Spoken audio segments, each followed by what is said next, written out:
বাংলাদেশের ইতিহাসে ভয়াবহ হত্যাযজ্ঞ বিডিআর ট্র্যাজেডির পেছনে কারা জড়িত, কে ছিলেন এর সমন্বয়কারী, কিভাবে এই মিশন পরিচালনা করা হয়েছে। দীর্ঘ ১৬ বছর ধরে অন্ধকারে ঢেকে থাকা এই রহস্যের চাদর এবার উন্মোচন করল জাতীয় স্বাধীন তদন্ত কমিশন। রবিবার রাতে অন্তর্বর্তী সরকারের প্রধান উপদেষ্টা ডক্টর মোহাম্মদ ইউনূসের ভেরিফাইড ফেসবুক পেজে এক পোস্টে এ নিয়ে বিস্তারিত জানানো হয়। ওই পোস্টে উল্লেখ করা হয়, বিডিআর হত্যাকাণ্ডে দলগতভাবে জড়িত আওয়ামী লীগ, আর এর মূল সমন্বয়কারী ছিলেন দলটির কেন্দ্রীয় নেতা শেখ ফজলে নূর তাপস। আর এই বিষয়ে জাতীয় স্বাধীন তদন্ত কমিশন রবিবার রাষ্ট্রীয় অতিথি ভবন যমুনায় আনুষ্ঠানিকভাবে প্রতিবেদন হস্তান্তর করেছে বলে জানানো হয় প্রধান উপদেষ্টার ফেসবুক পোস্টে। স্কিন শুষ্ক রুক্ষ হয়ে যাবে বলে কি বাইরে যাবে না?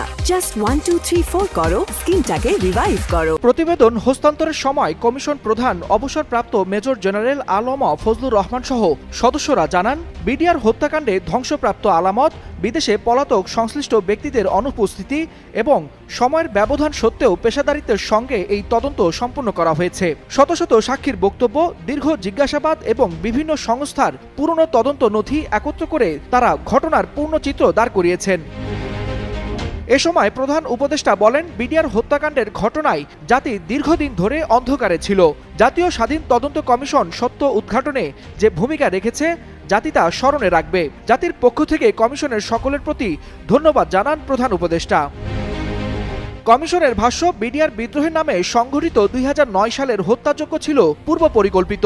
তাদের পক্ষ থেকে জানানো হয়, এই ঘটনায় বিদেশি শক্তির সম্পৃক্ততা যেমন ছিল, তেমনি তৎকালীন ক্ষমতাসীন দল আওয়ামী লীগের সরাসরি জড়িত থাকার শক্তিশালী প্রমাণ মিলেছে। কমিশনের মতে হত্যাকাণ্ডটি সংঘটিত করার ক্ষেত্রে মূল সমন্বয়কের ভূমিকা পালন করেছেন তৎকালীন সংসদ সদস্য শেখ ফজলে নূর তাপস।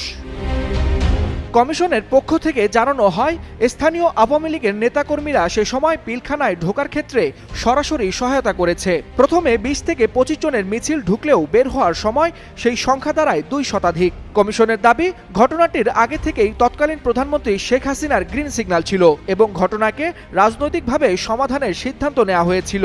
একই সঙ্গে তখনকার সেনাপ্রধান সহ সামরিক ও বেসামরিক গোয়েন্দা সংস্থার ব্যর্থতাকেও উল্লেখযোগ্য দায়ী হিসেবে চিহ্নিত করা হয়েছে। তদন্তে উঠে এসেছে, ঘটনার সময় কিছু গণমাধ্যম ও কয়েকজন সাংবাদিকের ভূমিকা ছিল অপেশাদার ও বিভ্রান্তিকর। পিলখানায় অবস্থানরত যেসব বিডিআর সদস্যকে তৎকালীন প্রধানমন্ত্রী সে সময় রাষ্ট্রীয় অতিথি ভবন যমুনায় ডেকে নিয়েছিলেন, তাদের তথ্য সঠিকভাবে সংরক্ষণ করা হয়নি, যা তদন্তকে আরও জটিল করেছে বলে দাবি করে কমিশন।